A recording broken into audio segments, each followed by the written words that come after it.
सतगुरु के नूरी स्वरूप के दर्शन क्या बिना भजन अभ्यास में बैठे भी हो सकते हैं? जो भाई बहन पात्र होते हैं, रिसेप्टिव होते हैं, वो खुली आँखों से भी अपने सद्गुरु के दर्शन कर पाते हैं। कितने हम रिसेप्टिव हैं उस पर निर्भर है कि हम अपने सद्गुरु के दर्शन कर पाएंगे कि नहीं कर पाएंगे। इसलिए कई बारी आप सत्संगों में कई वाक़ये सुनते हैं कि कई भाई बहन कहते हैं कि वो बैठे हुए थे, उन्होंने अपने सद्गुरु की ओर ध्यान से देखा तो उनकी जगह उन्हें या तो कोई जो पहले सद्गुरु थे उनके दर्शन हुए, या रोशनी ही रोशनी दिखाई दी, या उन्हें अनुभव हुआ कि आध्यात्मिक की किरणें उनकी ओर वहाँ से आ रही हैं। तो जितने हम रिसेप्टिव हों उस लिहाज से ही हम हमारे सद्गुरु कौन हैं उनकी जानकारी पा सकते हैं। तो हम ज़रूर खुली आँखों से भी उनके दर्शन कर सकते हैं अगर हम पात्र होंगे, रिसेप्टिव होंगे। और उसके लिए सद्गुरु का हमारे अंदर होना, उसके लिए रोज़ाना बाकायदगी से अभ्यास करना, ये सब बहुत ही ज़रूरी है। जब ये होंगे तो फिर हम उन्हें ज़रूर उनके दर्शन कर पाएंगे। और इसलिए बार बार हमें समझाया जाता है कि हम डायरी रखें ताकि अपने आप की ओर ध्यान देते हुए सद्गुणों को अपने अंदर और डालना शुरू करें, और जो भी त्रुटियां हैं वो हमारी ज़िंदगी से हटती चली जाएं, कम होती चली जाएं। और अभ्यास करें रोज़ाना ताकि अंदर में शब्द का हम अनुभव करें, ताकि दिन भर उसका हमें असर लगा रहे। आध्यात्मिक रास्ते पर तरक्की करने के लिए किन किन बातों का ध्यान रखना चाहिए?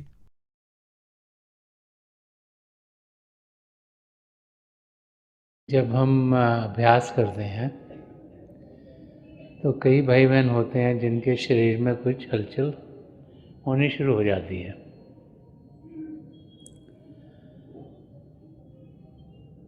हमें बार बार यही सिखाया गया है कि हम एक सच्चे इंसान बने, हम एक ऐसा इंसान बने जिसके अंदर सद्गुण भरे हुए हों। हम अपने आप को पवित्र रास्ते पर बढ़ाते चले जाएं।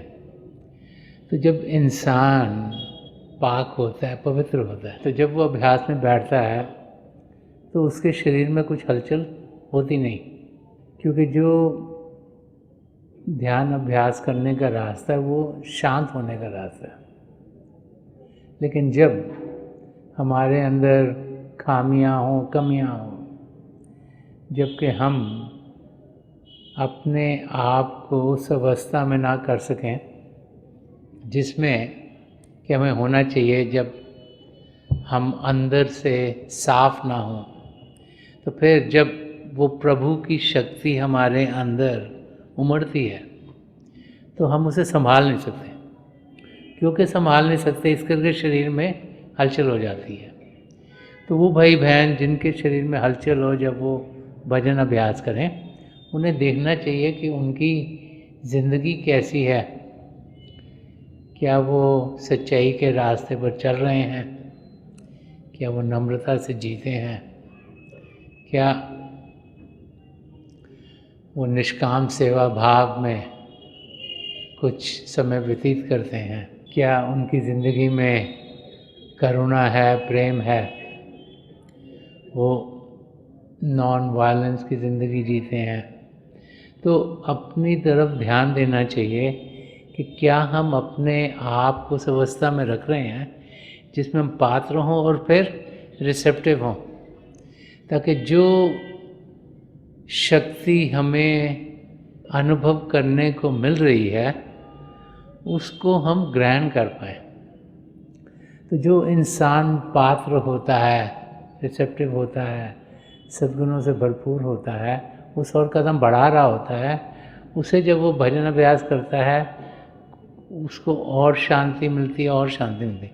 तो जब हमारे अंदर ताकत ज़्यादा आ रही हो और हम उसे सहन ना कर पाएँ, जब शब्द ज़्यादा स्ट्रांगली हमारे अंदर चल रहा हो और उसे हम संभाल ना पाएँ, तो फिर शरीर में हलचल होनी शुरू हो जाती है।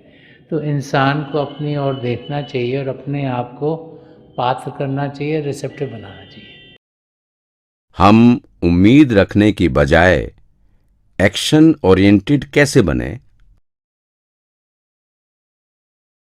हर एक इंसान का फर्ज है कि जो भी वो कर रहा है उसे मेहनत से करे।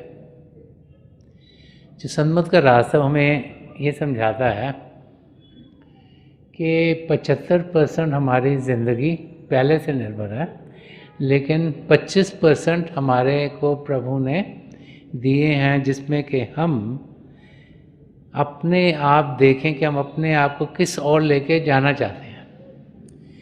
तो इंसान को मेहनत करनी चाहिए, और वो इंसान जो मेहनत करेगा वो देखेगा कि उसकी तरक्की जिस और वो मेहनत करेगा समय के साथ ज़रूर होगी। लेकिन हम जब भी कुछ करते हैं तो हम उसके साथ उसका रिज़ल्ट क्या होना चाहिए वो पहले से सोच लेते हैं।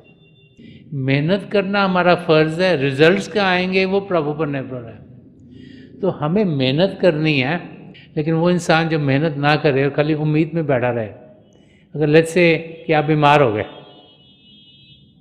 और आप सोचें कि मैं बीमार हो गया, ये अपने आप ही जाएगी, ये कर्मों कर गया है, तो सन्मत का रास्ता में ये नहीं समझाता। वो कहता है कि आप डॉक्टर के पास जाइएगा, कुछ दवाई लीजिएगा, कुछ आपको मदद मिल सकती है, आप मदद लीजिएगा। तो वो एफर्ट तो हमने डालना है, तभी हम सही तरीके से अपनी ज़िंदगी जी रहे हैं। तो इंसान को मेहनत करनी चाहिए, इंसान को अपनी तरफ से पूरी कोशिश करनी चाहिए, जो भी वो कर रहा है, चाहे पढ़ रहा है, चाहे काम कर रहा है, चाहे बिजनेस चला रहा है, चाहे जो भी इंसान करता है, हर एक चीज़ में अपनी तरफ से पूरी कोशिश करनी चाहिए कि वो चीज़ सही तरीके से हो, सच्चे तरीके से हो, अच्छे तरीके से हो। और फिर उसका रिज़ल्ट क्या आता है उससे घबराना नहीं चाहिए। किस कारण, किस स्टेट में से हम गुजरते हैं, हमारी समझ के दायरे से बाहर है। इस ज़िंदगी में हमने क्या किया वो तो शायद हमें समझ में हो जबकि हम 8-10 साल के जो, उसके बाद कुछ याद रहता है, लेकिन पिछले जन्म में क्या किया उसकी तो कोई समझ है ही नहीं। और बहुत सी बार हम समझते हैं हम ठीक कर रहे हैं, फिर भी हम गलतियां कर जाते हैं। हमारा नज़रिया सही है कि नहीं है ये भी हम नहीं समझ पाते, क्योंकि हर एक का नज़रिया अपने अपने एक्सपीरियंस के ज़रिए होता है। तो रिज़ल्ट्स क्या होंगे या क्यों हमने किस स्टेट में से गुजरना है, चाहे वो मुश्किल वाली स्टेट हो, चाहे वो अच्छी वाली स्टेट हो, ये हमको समझ नहीं आ सकता। तो रिज़ल्ट के साथ हमने जुड़ना नहीं, उनसे ना बहुत इलेट होना है, ना उनसे बहुत दुखी होना है। एक स्टेबल स्टेट में रहना है, इक्विपॉइस, जो कि ना ऊंच हो ना नीच हो। हमें जाने कि हमारा काम है मेहनत करना, अब प्रभु जो देंगे नतीजे वो सही हैं। और तेरा बहाना मीठा लागे, कि जो प्रभु ने कर दिया उसमें इंसान को खुश रहना है। जो ऐसी ज़िंदगी जीता है, जो मेहनत करता है, अपनी तरफ से एफर्ट डालता है और रिजल्ट्स जो भी हैं उसके साथ खुश रहता है, उसकी ज़िंदगी प्यार से गुजरती है। सन्मत का रास्ता हमें समझाता है हमें अपने पैरों पे खड़ा होना है, हमें मेहनत करनी है, हमें अपनी तरफ से बेहतर काम करना है, अच्छी से अच्छी चीज़ें करनी है। उसके बाद नतीजे जो परमात्मा देगा उसे सिर माथे पर लेके उसे समझना है कि ये नतीजा ठीक है, आगे इंसान और मेहनत करे। कई बार क्या होता है कुछ हम करते हैं, हम उसमें सफल नहीं होते, तो कहते हैं ट्राई अगेन। तो इंसान मेहनत और करता है। तो मेहनत करना हमारा काम, ये नहीं कि पास नहीं तो हम छोड़ दें। हम एफर्ट पुट इन करें, नतीजा ज़रूर हमें सही मिलेगा। तो इंसान की पूरी कोशिश होनी चाहिए कि वो अपनी तरफ से पूरी एफर्ट करे जो भी कर रहा है, और नतीजों के साथ अपने आप को जोड़े नहीं, तभी उसकी ज़िंदगी सुखी होगी और वो अपनी मंजिल की ओर प्यार से आराम से बढ़ता चला जाएगा। आधुनिक युग में बच्चों को आत्म अनुभूति यानी सेल्फ रियलाइजेशन कैसे सिखाएं? सबसे अच्छा तरीका बच्चों को समझाने का है कि इंसान अपनी ज़िंदगी को सही करे। जो बच्चे हैं वो बड़े चीज़ें देखकर जहन में अपने डालते हैं। वो जब कुछ देखते हैं उसका उन पर बड़ा असर होता है।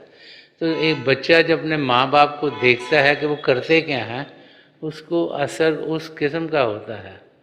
तो आजकल के टाइम में चाहे हमें लगे कि कंपटीशन बहुत है, अगर हम अपने बच्चों को ये समझाएंगे कि ज़िंदगी का ध्येय क्या है, और अगर उनको समझ में ये आया कि अपने आप को जानना बहुत ज़रूरी है, सेल्फ रियलाइजेशन करना बहुत ज़रूरी है, अपने आप को आत्मिक रूप में अनुभव करना बहुत ज़रूरी है, तो फिर वो भी उस किस्म की ज़िंदगी जीना शुरू करेंगे।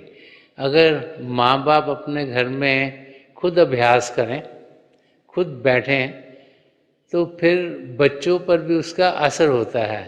अगर हम बच्चों को कहें कि तुम अभ्यास करो और उन्होंने कभी हमको अभ्यास करते देखा ना हो, तो फिर वो भी अभ्यास नहीं करेंगे। तो हमें अपनी ज़िंदगी ऐसी बनानी है ताकि हमारे बच्चे हमसे कुछ अच्छी चीज़ें ग्रहण कर सकें। साथ में उनको ये भी समझाना है कि ये जो हमारा रास्ता है, ये पॉजिटिव मिस्टिसिज्म का रास्ता है कि घर गृहस्थी में जीते हुए हम प्रभु को पा सकते हैं। ये ज़रूरी नहीं कि प्रभु को पाने के लिए हम घर गृहस्थी छोड़ें और सबसे अलग हों। तो अपनी ज़िंदगी जीते हुए अपने पैरों पे खड़े होकर अपनी कमाई एक ऑनेस्ट वे से करते हुए जब हम अपनी ज़िंदगी जीते हैं, तो फिर बच्चों पर भी उस किस्म का असर पड़ता है। तो जब हम उन्हें ये समझाएंगे कि हम सबको पढ़ना लिखना है, फिर काम करना है, लेकिन साथ साथ ये ज़रूरी है कि हम समय भजन अभ्यास के लिए निकालें, तो फिर जब हम अपनी ज़िंदगी ऐसे जिएंगे तो हमारे बच्चों पर भी उसका अच्छा असर होगा। तो की ये है कि इंसान अपनी ज़िंदगी ऐसी बनाए जैसी वो चाहता है कि बच्चों की हो, और जब वो देखते हैं कि हमारे माँ बाप क्या कर रहे हैं, तो उसका असर उन पर बहुत गहरा होता है। और जब हम इस ज़िंदगी को जीते हुए रोज़ बाकायदगी से जो 10% टाइम है दिन का, जो 2.5 घंटे के करीब है, वो अभ्यास में देते हैं, तो बच्चों को भी शुरू से आदत पड़ती है कि अभ्यास में समय देना ज़रूरी है, और आस्ते आस्ते आस्ते उनकी ज़िंदगी में वो भाव भी आने शुरू हो जाते हैं, ताकि वो अपना ध्यान अंदर की ओर करें। उन्हें भी फिर अंदर की दुनिया के अनुभव होंगे और वो भी अपनी मंजिल की ओर बढ़ने के लायक होंगे। वर्तमान क्षण में जीने का क्या अर्थ है? वर्तमान क्षण, living in the current moment, उसका अर्थ या मतलब ये है कि हम हर एक क्षण को सही तरीके से इस्तेमाल करें। टाइम किसी के लिए रुकता नहीं, चलता रहता है। घड़ी को भी देखो तो टिक टिक टिक टिक करके चल रही है, वो समय गुजर रहा है। अगर उस समय का हमने फ़ायदा नहीं उठाया तो वो क्षण पास में चला जाता है कि गुजर गया, उसको हम वापस बुला नहीं सकते। तो महापुरुष समझाते हैं कि जो क्षण चला गया, अगर उसका हम फिक्र करेंगे तो उसका कोई फ़ायदा नहीं, तो निकल गया है, वापस आ ही नहीं सकता। जो क्षण आना है उसके लिए हम प्लान कर सकते हैं, लेकिन प्लान कब करेंगे? इसी क्षण में। अगर इस क्षण में भी नहीं प्लान किया तो ये भी गुजर गया। तो इस क्षण का हमने पूरा फ़ायदा उठाना है, तो कैसे उठाएंगे? कि इस क्षण को हम उस ओर लगाएं जिससे हमें प्रभु की नज़दीकी मिले। संत कृपाल सिंह जी महाराज फरमाते थे कि जो भी हम कर रहे हैं, जो हमें प्रभु की नज़दीकी दिलवाता है, वो अच्छा है, और जो कुछ हमारी ज़िंदगी में प्रभु से हमें दूर लेके जाता है वो खराब है। तो हमें अच्छी चीज़ें करनी चाहिए। हमें जो ये क्षण है जो हमारे सामने है, इसको उस तरीके से गुजारना है ताकि ज़िंदगी का जो मकसद है, जो अपने आप को जानना है और पिता परमेश्वर को पाना है, वो पूरा हो जाए। तो इस क्षण में हम क्या क्या कर सकते हैं? सबसे पहले तो इस क्षण में हम सत्संग में जा सकते हैं। जिस सत्संग में जाएंगे वहाँ सच्चाई सुनने को मिलेगी, महापुरुषों के वचन सुनेंगे, तो हमारे अंदर प्रभु को पाने की इच्छा जागृत होगी। वो समझाएंगे कि हम भजन अभ्यास करें, तो इस क्षण में हम सिमरन कर सकते हैं, मन को शांत कर सकते हैं, भजन अभ्यास कर सकते हैं, अंदर की दुनिया में बढ़ सकते हैं। बार बार महापुरुष भी समझा गए हैं कि जो सेवा का फल है वो बहुत मीठा होता है। तो इस क्षण में जब हम सेवा करते हैं, जब किसी के मददगार होते हैं, इस करके नहीं कि वो हमारी मदद करेंगे जब हमें मदद चाहिए, लेकिन इस करके कि हम चाहते हैं कि उनकी ज़िंदगी में कुछ अच्छा ही आए, जो कुछ तकलीफ़ है वो दूर हो उनकी। तो किसी की मदद करना निष्काम सेवा भाव से, वो क्षण का सही फ़ायदा उठाना है। तो इस क्षण में जीने का मतलब है कि वो कार्य किए जाएं जो हमें प्रभु की नज़दीकी देंगे। जब ऐसी ज़िंदगी जिएंगे तो हम देखेंगे कि हम अपने मकसद को बड़ी आसानी से पा लेंगे। तो थोड़ी देर के लिए आप सब अभ्यास के लिए बैठ जाइएगा। आप जहाँ भी बैठे आराम से बैठिएगा, अपनी आंखें बंद कर लीजिएगा। ये जो आँखों के डेले आई बॉल्स हैं सीधे सामने होने चाहिए। आंखें बंद करते ही वो भाई बहन जिन्हें नाम की देन मिली है, आप सिमरन कीजिएगा। और जो भाई बहन यहाँ नए हैं, आप पिता परमेश्वर के किसी भी जाति नाम का जाप कीजिएगा। जाप मन ही मन करना, ऊंचा नहीं दोहराना। आपके सामने रोशनी के चिन्ह दिखेंगे और बहुत से नज़ारे आपको देखने को मिलेंगे। जो कुछ दिखता है उसके बीच में देखिएगा, और जो जो आपके लिए बेहतर है वही प्रभु आपकी ज़िंदगी में ढालते चले जाएंगे। मेरी पिता परमेश्वर के चरण कमलों में जो पिछली संचय के महापुरुष हुए हैं, हजूर बाबा सावन सिंह जी महाराज, परम संत कृपाल सिंह जी महाराज और दयाल पुरुष संदर्शन सिंह जी महाराज के चरण कमलों में यही प्रार्थना है कि जो जो हम सबके लिए बेहतर हो वही हमारी ज़िंदगी में ढले। हम प्रभु की नज़दीकी पाएँ और उनकी ज्योत से जुड़ते हुए अंदर के मरलों में उड़ान कर पाएँ। थोड़ी देर में मैं आपको इस बैठक से उठाऊंगा और मेरी शुभकामनाएं आप सबके साथ हैं।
छोड़ दीजिए जी, प्लीज लीव ऑफ।